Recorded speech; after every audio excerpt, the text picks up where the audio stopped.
All right, joining us now, Tennessee Senator Bill Hagerty. Senator Hagerty, welcome. I'm going to play some quick tape. This is hot off the press.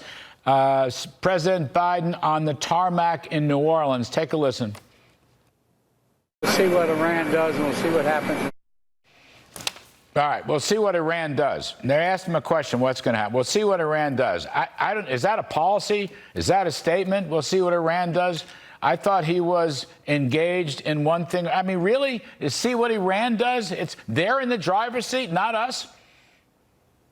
Well, they have been ever since Biden took office. The Biden-Harris administration have basically pursued a policy of appeasement since the day Donald Trump stepped out of office. You know, Larry, when you and I worked together for President Trump, we helped impose the maximum pressure campaign on Iran that literally took them out of business and stopped all of this terror in the Middle East. President Trump was able to take out Soleimani. We were able to deliver peace throughout the region. As soon as Biden came in, he starts this appeasement process, playing both sides of everything.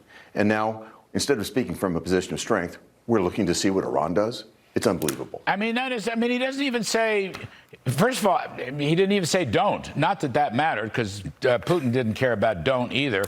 And as John Roberts said, that don't is what you say to your dog, stopping him from taking your socks. But the other point is, why doesn't he say there'll be made consequences, there'll be hell to pay, there'll be this? Why doesn't he say, I got your phone number and I know your home address?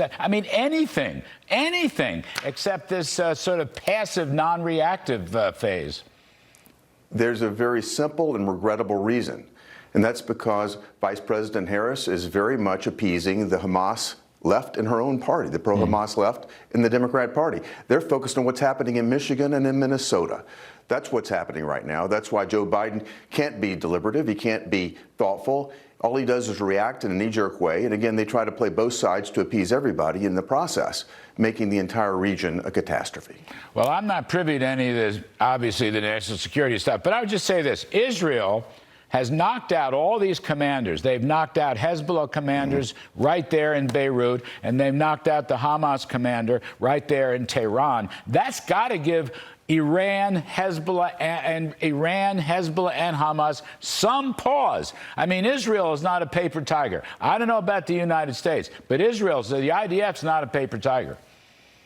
Yes. I think Iran actually is a paper tiger, though. That's why they rely on terror. That's why they rely on proxies.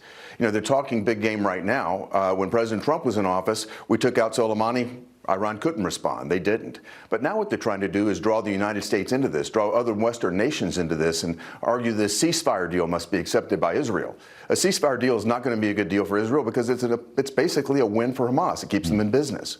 Israel needs to finish the job. The United States needs to clearly support that, and that would put an end to this. Instead, I fear that, again, given the political climate here in America, given Harris's need to appease the pro-Hamas left in her own party, that you're going to see them wade right into this thing, trying to support Iran in the process. I've seen some U.S. military men, though, say that, Putin doesn't want Iran to hit Israel. Putin needs Iranian drones and Iranian weapons for their fight in Ukraine. And that might somehow be a restraining influence on Iran. I'll give you the last word on it.